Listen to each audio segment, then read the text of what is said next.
أعوذ بالله من الشيطان الرجيم. بسم الله الرحمن الرحيم. وما اختلفتم فيه من شيء فحكمه إلى الله ذلكم الله ربي عليه توكلت وإليه أنيب. اور تم جس دینی بات میں کافروں سے اختلاف کرو تو اس کا فیصلہ اللہ کے سپرد ہے، یعنی وہ روز قیامت تمہارے درمیان فیصلہ فرما دے گا۔ اے حبیب، آپ فرما دیجئے، یہ بڑی عظمت والا اللہ میرا رب ہے، میں نے اسی پر بھروسہ کیا اور میں تمام معاملات میں اسی کی طرف رجوع کرتا ہوں۔ فاطر السماوات والأرض جعل لكم من أنفسكم أزواجا ومن الأنعام أزواجا يذرأكم فيه ليس كمثله شيء وهو السميع البصير۔ آسمانوں اور زمینوں کا بنانے والا، اس نے تمہاری جنس سے تمہارے لیے جوڑے بنائے اور چوپایوں میں بھی نر و مادہ بنائے، وہ اس تدبیر سے تمہاری نسل پھیلاتا ہے، اس جیسا کوئی نہیں، اور وہی ہر بات کو خوب سننے والا، خوب دیکھنے والا ہے۔ له مقاليد السماوات والأرض يبسط الرزق لمن يشاء ويقدر إنه بكل شيء عليم۔ آسمانوں اور زمینوں کی کنجیوں کا وہی مالک ہے، وہ جس کے لیے چاہتا ہے رزق وسیع کر دیتا ہے اور جس کے لیے چاہتا ہے تنگ کر دیتا ہے، بے شک وہ ہر چیز کو خوب جانتا ہے۔ شرع لكم من الدين ما وصى به نوحا والذي أوحينا إليك وما وصينا به إبراهيم وموسى وعيسى أن أقيموا الدين ولا تتفرقوا فيه كبر على المشركين ما تدعوهم إليه اللہ یجتبی الیہ من یشاء ویہدی الیہ من ینیب۔ اے مسلمانوں، اللہ نے تمہارے لیے اسی دین کا راستہ مقرر کیا جس کا حکم اس نے نوح کو دیا تھا، اور جس دین کی ہم نے آپ کی طرف وحی فرمائی، اور جس کا حکم ہم نے ابراہیم اور موسیٰ اور عیسیٰ کو دیا، اور سب کی امتوں سے فرمایا کہ تم دین کو قائم رکھو اور اس میں پھوٹ نہ ڈالو۔ اور اے حبیب، مشرکوں پر وہ بات یعنی بتوں کو چھوڑ کر توحید اختیار کرنا بہت ہی بھاری ہے جس کی طرف آپ انہیں بلاتے ہیں، اور اللہ اپنے قرب کے لیے جسے چاہتا ہے چن لیتا ہے اور اپنی طرف ہدایت دیتا ہے اس شخص کو جو اس کی طرف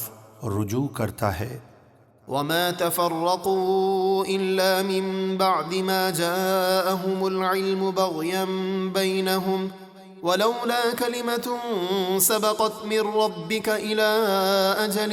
مسمى لقضي بينهم وإن الذين أورثوا الكتاب من بعدهم لفي شك منه مريب۔ اور ان لوگوں نے اپنے پاس علم آ جانے کے بعد ہی جان بوجھ کر دین میں پھوٹ ڈالی آپس کے حسد کی وجہ سے، اور اگر آپ کے رب کی طرف سے ایک مقررہ مدت یعنی قیامت تک مہلت دیے جانے کی بات پہلے نہ ہو گئی ہوتی تو ضرور ان کے درمیان دنیا ہی میں عذاب کا فیصلہ ہو چکا ہوتا،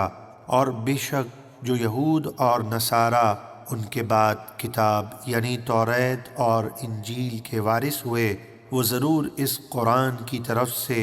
ایک دھوکہ ڈالنے والے شک میں ہیں، یعنی وہ قرآن کو اس طرح نہیں جانتے جس طرح جاننے کا حق ہے۔ فلذلك فادع واستقم كما أمرت ولا تتبع أهواءهم وقل آمنت بما أنزل الله من كتاب وأمرت لأعدل بينكم الله ربنا وربكم لنا أعمالنا ولكم أعمالكم لا حجة بيننا وبينكم الله يجمع بيننا وإليه المصير۔ تو اسی قرآن کے لیے آپ لوگوں کو بلائیں اور جیسا آپ کو حکم ہوا ہے اس پر ثابت قدم رہیں اور ان کی خواہشوں پر نہ چلیے گا، اور فرما دیجئے جو کتاب اللہ نے نازل کی میں اس پر ایمان لایا، اور مجھے حکم ہوا کہ میں تمہارے درمیان انصاف کروں، اللہ ہمارا اور تمہارا سب کا رب ہے، ہمارے لیے ہمارے اعمال ہیں اور تمہارے لیے تمہارے اعمال، اب ہمارے اور تمہارے درمیان کوئی حجت نہیں، یعنی اسلام کی حقانیت بالکل واضح ہو چکی، تم پھر بھی نہیں مانتے تو نہ مانو، اللہ قیامت کے دن ہم سب کو جمع فرمائے گا اور سب کو اسی کی طرف لوٹ کر جانا ہے۔ والذين يحاجون في الله من بعد ما استجيب له حجتهم داحضة عند ربهم وعليهم غضب ولهم عذاب شديد۔ اور جو یہود اور نصارہ اللہ کے دین کے بارے میں مسلمانوں سے جھگڑتے ہیں بعد اس کے کہ مسلمان اس دین حق کو قبول کر چکے، ان یہود اور نصارہ کی دلیل ان کے رب کے نزدیک باطل اور بے بنیاد ہے، اور ان پر اللہ کا غضب ہے اور ان کے لیے سخت عذاب ہے۔ الله الذي أنزل الكتاب بالحق والميزان وما يدريك لعل الساعة قريب۔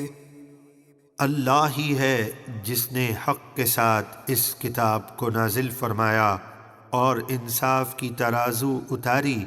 اور تم کیا جانو شاید قیامت قریب ہی ہو۔ يستعجل بها الذين لا يؤمنون بها والذين آمنوا مشفقون منها ويعلمون أنها الحق ألا إن الذين يمارون في الساعة لفي ضلال بعيد۔ جو لوگ قیامت پر ایمان نہیں رکھتے وہ اس کی جلدی مچا رہے ہیں، اور جنہیں قیامت پر ایمان ہے وہ اس سے ڈر رہے ہیں اور جانتے ہیں کہ بے شک وہ حق ہے۔ خبردار، بے شک جو لوگ قیامت کے بارے میں شک کرتے ہیں وہ دور کی گمراہی میں ہیں۔ اللہ لطیف بعباده يرزق من يشاء وهو القوی العزیز۔ اللہ اپنے بندوں پر لطف و کرم فرماتا ہے، وہ جسے چاہتا ہے رزق دیتا ہے، اور وہی بڑی قوت والا بہت عزت والا ہے۔